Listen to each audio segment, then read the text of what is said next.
Hi, I am waiting for you to explain Avengers Endgame. Watch till the end. Clint Barton is shown in the beginning, teaching his daughter archery while his wife prepares a picnic lunch for them on their remote farm. After obtaining all 6 Infinity Stones, Thanos snapped his fingers, causing Clint's daughter to disappear, the rest of Clint's family to disintegrate, and half of all life in the universe. After being defeated by Thanos on Titan, Nebula and Tony Stark are left stranded in space. They stuck in space, and no one is there to save them. Now their oxygen in spaceship is also ending, looking like it is end of Tony Stark. But Carol Danvers, Captain Marvel, comes there and brings them back to Earth, where they are reunited with Natasha Romanoff, Bruce Banner, Steve Rogers, Rocket, Thor, and James Rhodes.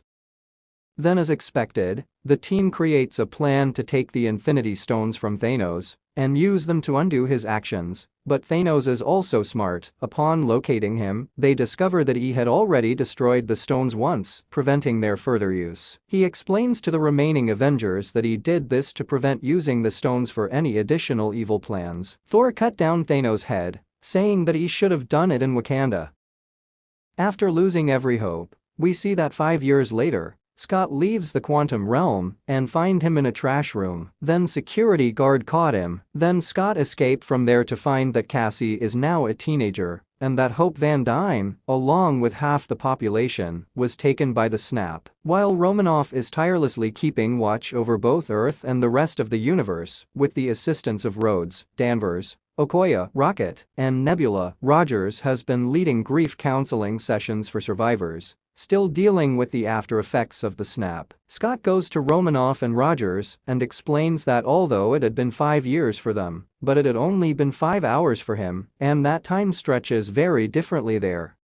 Now this 3 goes to meet Tony. Tony is now living in a forest-like place away from city. He is now a father of a child, and explain their hypothesis that the Infinity Stones can be stolen from Thanos before he can collect them by using the quantum realm to travel back in time. After considering the loss of Peter Parker, Stark initially rejects their suggestion out of concern for his family and the peace he has attained. However, after reflecting on the loss of Peter Parker, Stark decides to test theoretical models that would be compatible with Scott's quantum tunnel.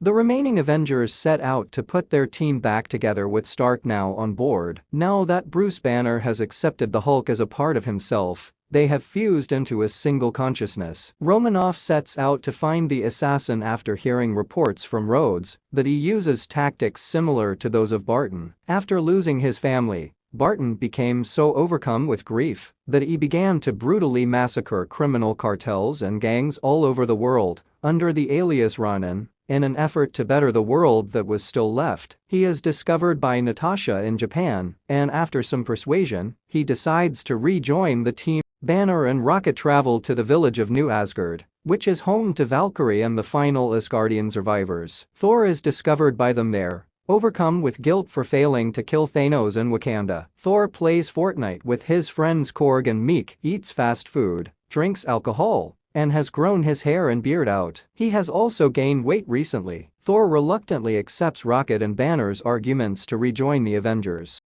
The Avengers are reunited with a plan after Clint tests the quantum time machine and confirms that it is working. Banner, Rogers, Scott, and Stark set out to retrieve the time, mind, and space stones during the Battle of New York in 2012. When Banner visits the Sanctum Sanctorum, the Ancient One informs him that removing the time stone from her timeline would change Stephen Strange's future attempts to stop Caecilius from destroying the natural laws. But when Banner informs her that Strange willingly gave the time stone to Thanos, she allows Banner to keep it, suggesting that Strange had intended for a particular series of events to take place in order for Thanos to be defeated. In order to avoid any negative effects, Banner also promises that the stones will be returned to their correct timelines. Scott tampered with the circuit in his arc reactor, causes old timeline Tonys to fall down, while our Tony steals the briefcase containing the Tesseract. when no one is looking. After that, Thor hit by his hammer to arc reactor, and fortunately old timeline Tony reactor get repair. Well, old timeline Tony's luck is good on that day. After that, Tony drops the briefcase after getting hit by the Hulk unintentionally, foiling their scheme. Loki then takes the space stone and uses it to get away from the authorities. In spite of his success in stealing the Mind Stone from covert Hydra agents, Rogers runs into his former self.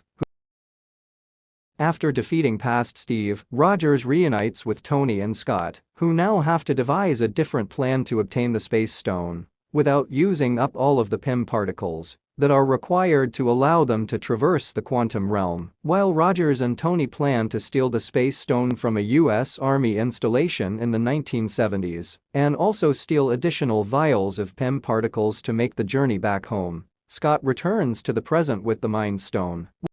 Rogers sees Peggy Carter and Tony meet his father Howard and have a deep conversation. Before Malekith uses the Reality Stone against the Nine Realms, Rocket and Thor journey to Asgard to retrieve it. As Rocket steals the Ether, the Reality Stone in vapor form, from Jane Foster, Thor is reminded that his mother, Frigga, would soon pass away and has a chance encounter with her. After Thor receives advice from Frigga and retrieves his hammer Mjolnir, thrilled to learn that he is still deserving of it, the two travel back to Earth. In order to steal the Power Stone before Peter Quill does, Nebula and Rhodes travel to Morag. With the help of the Power Stone, Rhodes travels back in time, but Nebula malfunctions and stays on Morag. Thanos and Ebony Maw learn that future Nebula is present, thanks to the two consciousnesses operating on Nebula's systems, and they set out to abduct her. While attempting to warn the others after realizing what has happened, Nebula is already too late. After scanning her memories and learning about the Avengers strategy, Thanos sends the more obedient Nebula from the past back in time to act as a spy. When Red Skull, the Stone's keeper, tells Clint and Romanoff that they must sacrifice a loved one in order to obtain the stone, they become conflicted and decide not to go to Vormir. Romanoff ultimately bears the burden of the sacrifice after a struggle between the two, and a distraught Clint returns to Earth with the Soul Stone. Using the same nanotechnology as Tony's most recent Iron Man suit, Banner, Rocket, and Tony set out to create a gauntlet to hold the stones after everyone had returned to the present on Earth. Because he believes he can withstand both the gamma radiation and the severe pain and injury caused by using the stones, Banner offers to use the gauntlet to bring back everyone who was killed in Thanos' snap. He succeeds, but Thanos, who the imposter Nebula brought to Earth, attacks them. When Thanos destroys the Avengers headquarters, the team is split up, and the gauntlet ends up under Clint's guard. While Rogers, Thor, and Tony confront Thanos, who decides he will use the Infinity Stones to destroy the universe and create one in his vision, the future Nebula kills the past Nebula as she tries to steal the Infinity Stones from Clint. The three engage in a one-on-one battle with Thanos, with Rogers supporting Thor's theory that he is capable of using Mjolnir. But they are all defeated by Thanos. T'Challa makes an appearance before Rogers soon after Thanos' army arrives on Earth, along with all of the Avengers and other allies Banner has revived, before leading an attack against Thanos and his army. After a protracted battle in which Quill and past Gamora are reunited and Tony and Parker are reunited, Thanos engages in a struggle with the Avengers for the Infinity Stones. Thanos commands Glaive to have his ship fire numerous energy blasts, while he is bound by Wanda Maximoff's energy, nearly destroying the Avengers' efforts. Returning, Captain Marvel destroys Thanos' ship while battling for control of the gauntlet. Tony successfully transfers the Infinity Stones from Thanos' hand to his own, using the nanotechnology from the new gauntlet, proclaiming triumphantly, "I am Iron Man," and then uses them to turn Thanos and his entire army into ash. Tony is comforted by Parker and Potts as he passes away from radiation exposure. The Avengers hold Tony's funeral after the conflict, floating his Mark I arc reactor out on the nearby lake. The fact that Romanoff and Vision, who were absent during the snap, would be happy with their defeat of Thanos gives Clint and Wanda Maximoff some comfort. Thor, who is for the first time ever free of the burden of royalty and leadership, crowns Valkyrie the Queen of Asgard and joins the Guardians of the Galaxy in order to discover his true calling. Parker rejoins his best friend Ned at school, while Clint goes back home to be with his family, while Carter chooses to spend the rest of her life in the past with Rogers. Rogers is tasked with traveling into the past to return the stones and Thor's hammer to their original timelines. As an elderly man, he reappears in front of Sam Wilson and Bucky Barnes and hands Wilson his shield and the cape of Captain America. In a brief flashback, Rogers and Carter can be seen in their living room, sharing the dance they always wanted to do.